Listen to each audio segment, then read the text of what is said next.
Hey, what's up, guys? We're gonna be watching a video about Wayfinder. I'm actually pretty excited to watch this because I actually have been looking at this game for a long time. I played it when the beta, the alpha, something like that, when it first came out a long time ago, right? And it was like, it wasn't really my thing. I thought it was gonna be better. I didn't really like the character selection thing, and like a lot of the characters just kind of felt like the gameplay and was good.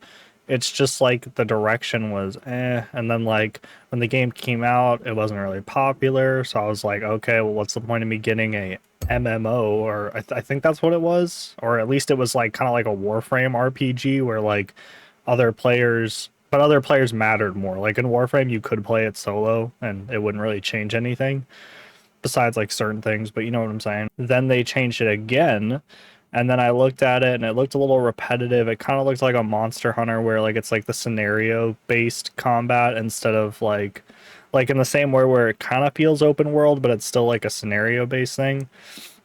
But it seemed way more repetitive and less mechanics that made it fun, if that makes sense. From what I saw, I didn't play the newer one. But from what this guy is saying is things have changed again and it's more positive, and even he's saying it went from negative to positive. So I am actually curious if things changed in a good way. Now, when Wayfinders launched over a year ago, shit, it this looks stumbled cool. hard. Plagued by technical issues, abandoned by its publisher, and left in no man's land with a decision to make. It was written off as See, like, another this game that combat looks massively good. failed to deliver. But instead of giving up, the developers instead doubled down, listened to community feedback, and changed the game's path from MMO to co-op action RPG, and over time, Wayfinders transformed. With its recent 1.0 release, it has emerged as a bit of a redemption story, one that if you enjoy looters, you should definitely take a look at, because this is Wayfinders 1.0. Now, let me just quickly say this at the start of the video. This is not sponsored, but it is a game that I felt deserved a follow-up since I have covered it quite a lot over the last year. Okay. Now, Airship Syndicate decided quite a while ago that instead of marking Wayfinders up as a failed experiment and moving development onto a new project, they would instead double down and shift Wayfinders from a live service kind of shared MMO with microtransactions and skins to a more traditional co-op action RPG, and it was met with mixed or mostly negative feedback, myself included. I signed up for an MMO, not a... But you see how like you're doing like more like boss scenario fights, which is kind of like what you do in Monster Hunter, because every like big monster is basically a boss fight. And also, dude, that tiger guy that you saw before, dude, he looks so fun. I saw the trailer and I almost got this game just because of him, but then I saw gameplay again and I'm like, I don't know, like that seems like it's gonna get boring real fast. Single player experience. But of course I do fully understand it with Digital Extremes, their publisher, withdrawing support and leaving them with no servers.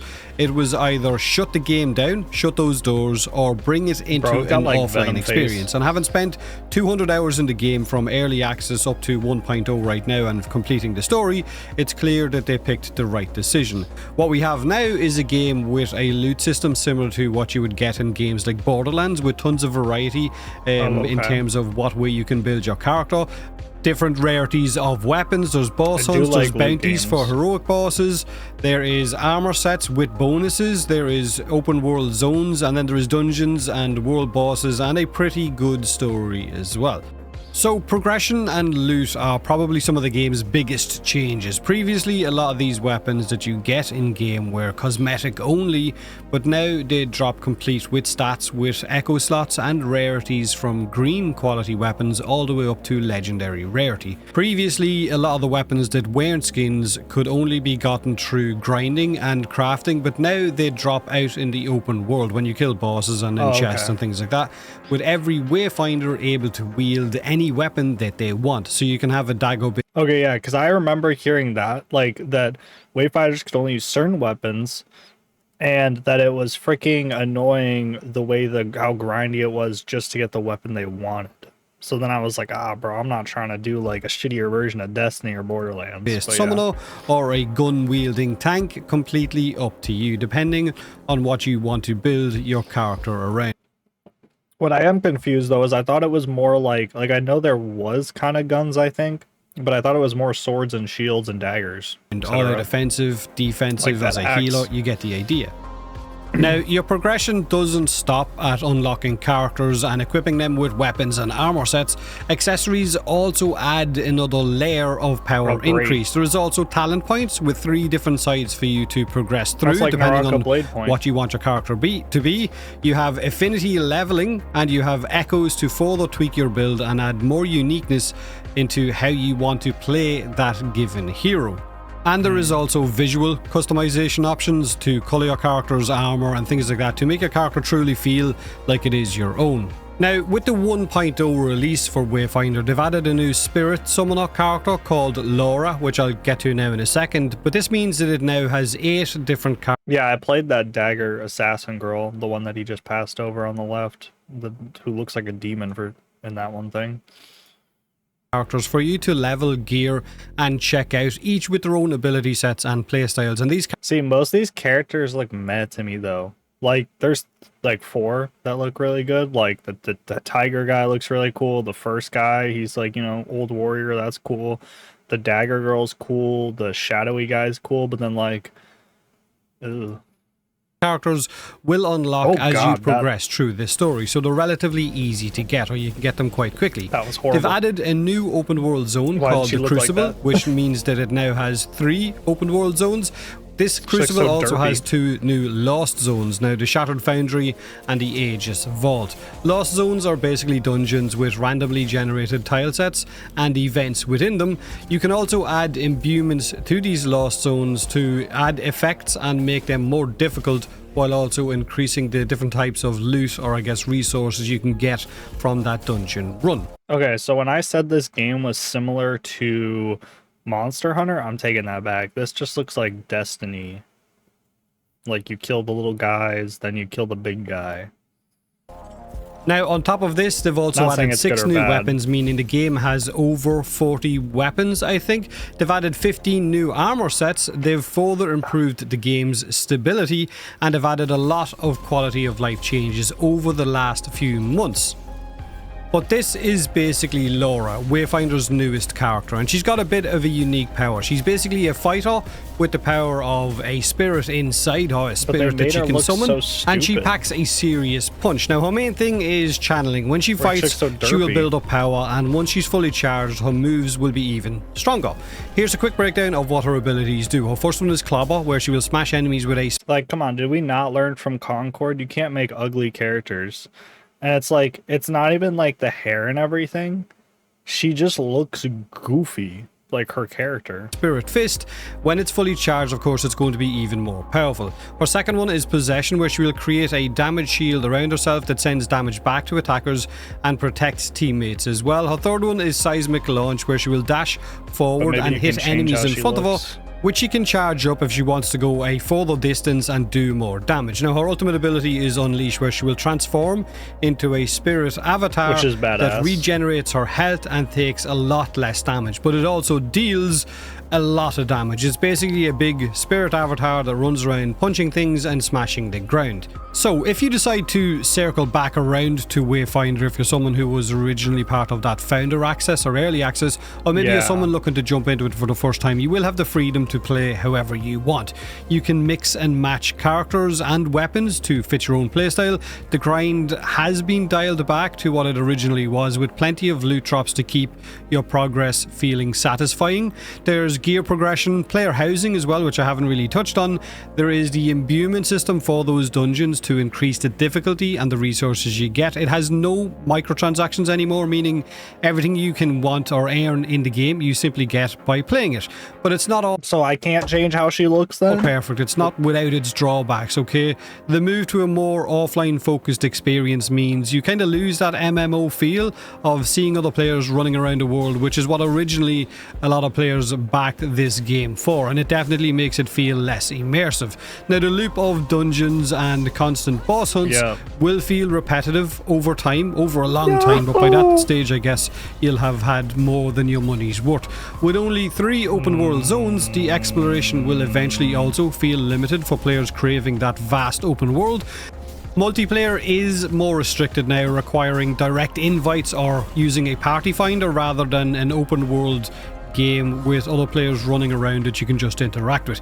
It does still suffer from minor bugs or visual issues or freezes at times when I was playing it, which can definitely make it feel a bit rough around the edges, but finally it has a lot of systems and features in it for leveling your characters up and making them more powerful, which for some players they might find that a little bit overwhelming, trying to keep track of everything and upgrade everything all at once.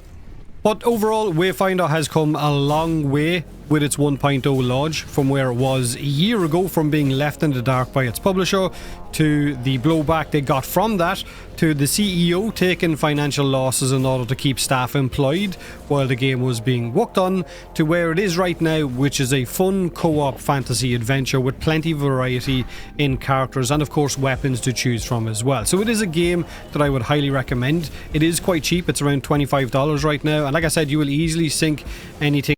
Okay, before this video goes on any longer, I have to say, they really had me in the first half. And then, like, you know, it's cool that, like, you know, the CEO, he gave a shit, he did shit for the, you know, the employees. Like, me as someone who works at a company, like, that's cool, that's awesome, you know, whatever. Like, even if I didn't, but I'm just saying, it's really hard to find someone who's gonna do that for you. But, like, the game looks better, don't get me wrong, than it was before. Like, well, I did like the MMO thing more. I think it suited it better, but I do think that it looks better than when I looked at it again when they were changing stuff. But like, the repetitiveness, man, like I don't no one's got money right now to be like dropping it on something that they can't go back and play. And I feel, unless he means like it's just if you're playing it straight all the time, but it's like, are they going to be releasing content out enough to then like have people come back and be like, ooh, brush of new fresh air? Like, I don't know. Like, maybe we'll try it, guys, if I can like get it for super cheap, because I just don't want to. Or maybe I'll play it, and then if I don't like it, I'll just return it on Steam and we'll buy something else for stream. I don't know, man. It's like, it's really bad.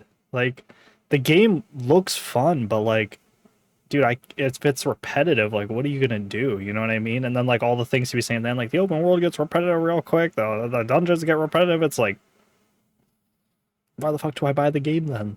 I don't know. We'll see though.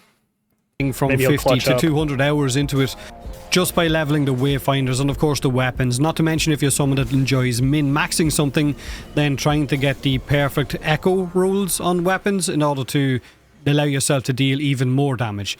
Let me know in the comment section below what you think of Wayfinder. It has gone... Okay, he did not clutch. ...from a mostly negative review state on Steam to a mostly positive. So yeah, I will agree, like, the clickbait isn't really title because he's more of talking about like what the people that play the game think, and he's right.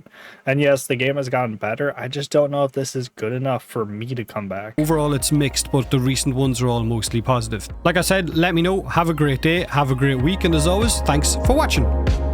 Yeah, no, guys, definitely. I don't know what kind of content this guy is, but if, you know, I would look at his channel, see if you like his stuff, and, you know, give him a subscribe if you do. Definitely give this video a like. It'll be in the description as always. Even though I do not necessarily agree that the game is good enough for me to go back, I do think this video was really well done.